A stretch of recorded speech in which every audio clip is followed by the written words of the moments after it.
she's back. Welcome to my workshop. I have some good news. Yeah. This is the finished, installed windlass. And I have a bit of bad news. One of them is particularly bad. Oh, God.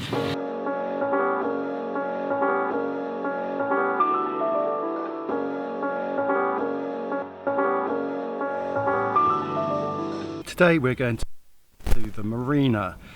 There's a few reasons for this. The main reason, of course, is to deal with this windlass problem and also to prepare the boat for Her Majesty's arrival.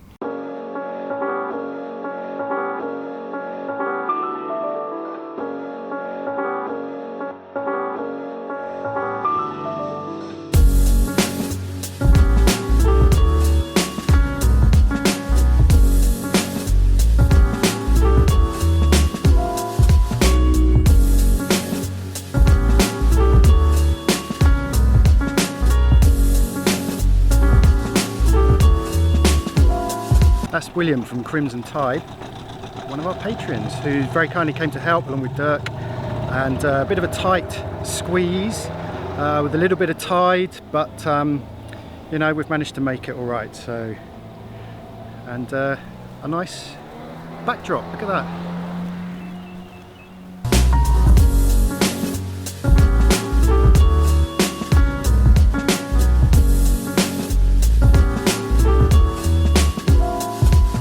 Millie and I are awaiting the arrival of Her Majesty, aren't we? So this means that we have to... Oi! She's getting angry because there's possibly a male cat next door, isn't there? And you're not sure if he's climbing on the boat or not.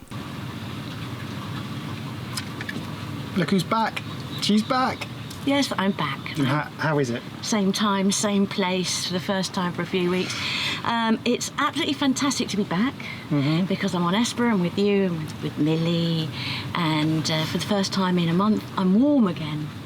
Warm? You've been complaining you're too hot. I have been so cold in England. I wore a thermal vest every day while everyone else was just in shirt sleeves. I was cold the whole time, so I complained all about that the whole time I was there, and now I'm back here, I'm too hot. Never happy. Never happy. Oh dear. Anyway, well look, I have some good news and I have a bit of bad news, I'm afraid. Go on then. Which do you want first? Good news. Yeah, give me the good news. Okay, the sails are here. Oh wow, Yeah. Can't wait to see the sails. The sails are here. Oh my God. So hopefully Phil's going to come down and we'll put them up soon. Yeah. So does the bad news counteract the good news? Kinda, yeah. Since we have been trying to get out of here and get over to Indonesia, a couple of things have happened. So the toilet leaks. Yeah. And it's quite a bad leak that involves a big job. Get it? Big job? The outboard is f***ed.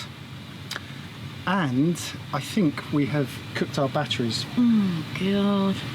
So that would explain why we're in the marina then and not at anchor. Obviously the windlass, you came in specifically to put the new windlass on. Yeah. Yeah. I've installed the windlass and this is how I did it. It's another sweaty day in paradise, as you can see, and it's time to install that windlass. First thing you'll note is that I've actually got rid of the old windlass. Unfortunately, it's left a bit of an unsightly mess here, so we've had to fill the original vertical shaft hole and bolt holes for that windlass. Filled it up with epoxy and fiberglass. Hopefully that's something that we can repair in the future, so I'm not going to let that bother me, even though it's rather unsightly. We've actually got 3 bow rollers down there. So what normally happens is the chain comes over on the starboard side, where we've got our special rocker made to pull up the rockner correctly. The problem with that is that if the chain comes up this side, in order for the chain to line up, which is approximately here, it meant a couple of things. The first thing was that it didn't fit. So we've got the staysail right in the way, so it wouldn't actually have been able to physically fit it. The other thing as well meant that it meant drilling more holes, including a new hawser hole for the chain itself. So I had another thought. What happened if we swap the chain over onto the port side roller? This now means that the chain is going to come over down like this. We are effectively offsetting the windlass. Now this gives us 2 advantages. The first is that there is no confusion on the deck, so the windlass sits on its own and doesn't get in the way of any other deck fittings. The second thing is that we don't have to cut a new hawser hole for the chain to get into the chain locker. We can actually use the original one. Now again, it does leave a bit of a gap. That's something that we can repair somewhere down the line, fill this in, but it means that we have a nice simple fitting, which is brilliant. Now if we look at this template, we can see the 4 bolt holes here, the hawser hole which we don't need to drill, but it is recommending a 45mm hole here in order to accommodate the 3 cables that come off the back of the motor. Now these are here.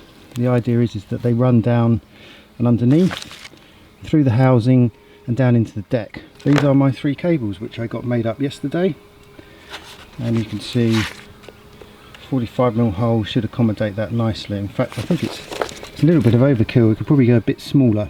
Welcome to my workshop. Most of the boat is covered in stuff as we sort out various jobs before we head off, and it's my job at the moment to gather up all our new Patreon t-shirts and get them ready to send out. So I'm having to use our bedroom at the moment because the bed is the only large surface which isn't covered in stuff. So let's have a look. It's been quite a long job because I have to check on the size and the address for each person and then put them in the envelope, put a little card in there, and then I discovered after a while that none of the envelopes were sticking properly. So this is now the last bit of the whole exercise, and I'm now sellotaping all the envelopes together. Tomorrow, or maybe the day after, we're going to go to the post office and see if we can get these things sent from Thailand. Very, very exciting.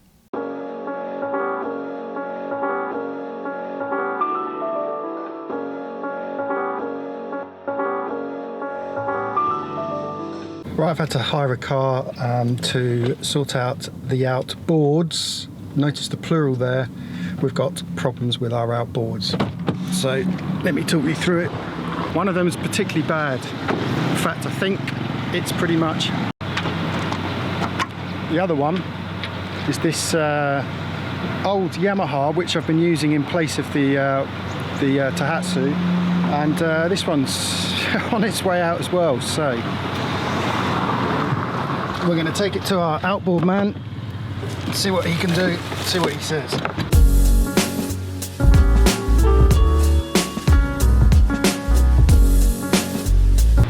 Fortunately, this one's a little bit easier to carry, the other one's much heavier.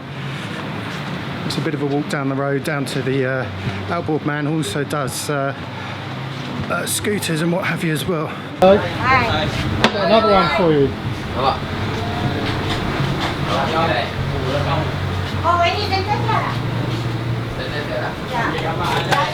Okay, the prognosis on the Tahatsu isn't looking particularly good. Unfortunately, the gasket has gone, and they think the gasket went when the engine overheated. The engine overheated probably because the water intake got blocked.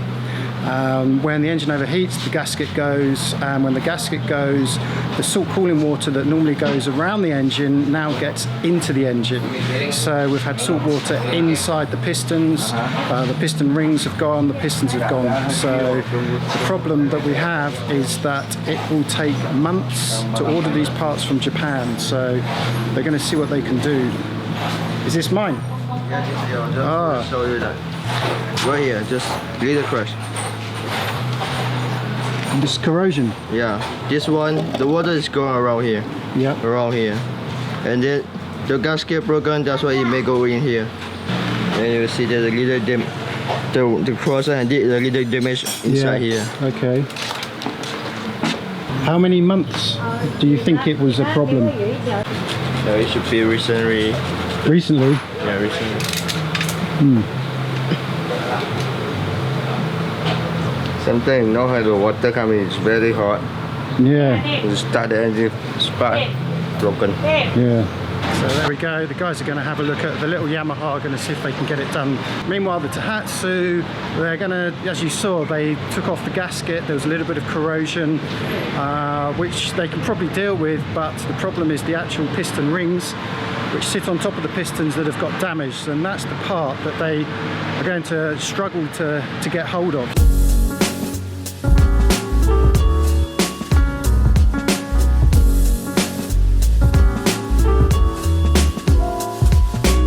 According to one video on the internet by someone who seemed to know what he was talking about, the wires are supposed to run over the top and underneath rather than down the side, which is what I've done. The problem, of course, is that we need to get the housing on, and the housing comes up to there. The wires are coming out to here.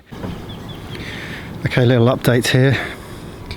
I have Wolfgang helping me. Wolfgang is an engineer. He knows his shit. And we attempted to put the cables on as instructed, running underneath and over the top. And what was the problem, Wolfgang? Not a lot of space here, right? Yeah, so they were coming out too far. There was no space whatsoever. We tried putting thinner cables on. Even the thinner cables wouldn't fit. So against all instructions and advice, we have gone this way. We're going to just wrap something around here to prevent any wear.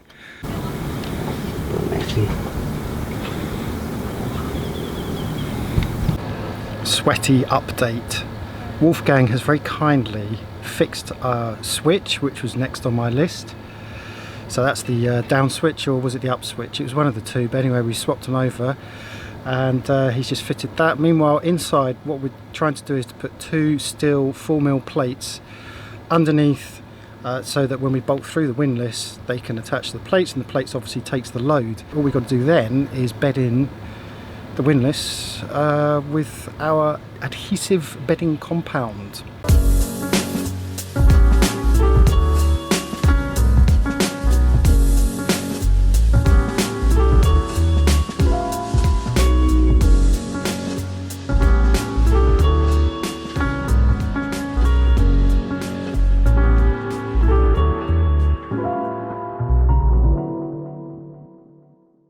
Welcome back. As you saw earlier, Liz was packing the t-shirts up. These t-shirts are the Esper Patreon Follow the Boat special, exclusive, screen printed, one-off designs for our sponsors. Yeah, when we reached $800 per video, we said that we would give everyone who was a patron at the time a free t-shirt. So we did, and here they are finally. It's taken a couple of months, we've got them here. So we were packaging them earlier, and just wanted you to see what they're all about. You can explain it because it was kind of your design, wasn't it? It was my design, yes. Basically, we wanted something that wasn't particularly nautical. That was the first thing. We just thought we'd change it up a bit and just do something completely off the wall. This represents our time in Thailand, as you can see. It actually says Esper, but it's in a Thai kind of font, I suppose. Underneath, peace, because we always sign off, whenever we write, we always sign off peace and fair winds. And underneath that is Millie. Millie is the star of the show this time. But it's a kind of, if you go to Thailand, you'll see a lot of this style of t-shirt. It's really the Muay Thai kickboxing style t-shirts. A lot of the kickboxing arenas will have their own t-shirts, and they kind of look a bit like this, don't they? They're normally with a tiger. Yeah, it's the one in Phuket is the Tiger Club, so they have a big tiger on the front, so we just changed it to Millie. Yes. Basically. So it's really to represent our time in Thailand, and of course it means a lot to us having our patrons supporting us throughout our time there. So that's pretty much it. Yep. So here we are. This is the finished installed windlass, and it was pretty straightforward. The most important thing were the 4 bolts and the 2 stainless plates which we showed you earlier. The 2 front bolts go into the anchor locker, 2 rear bolts going to the cupboard inside the boat that used to previously house the vertical windlass motor. The advantage of this is that there's a bulkhead in between the 2 sets of bolts, so the whole area is strengthened already. And then of course the 4mm plates that we put underneath add to the holding of those bolts. So pretty straightforward. And she doesn't look that bad.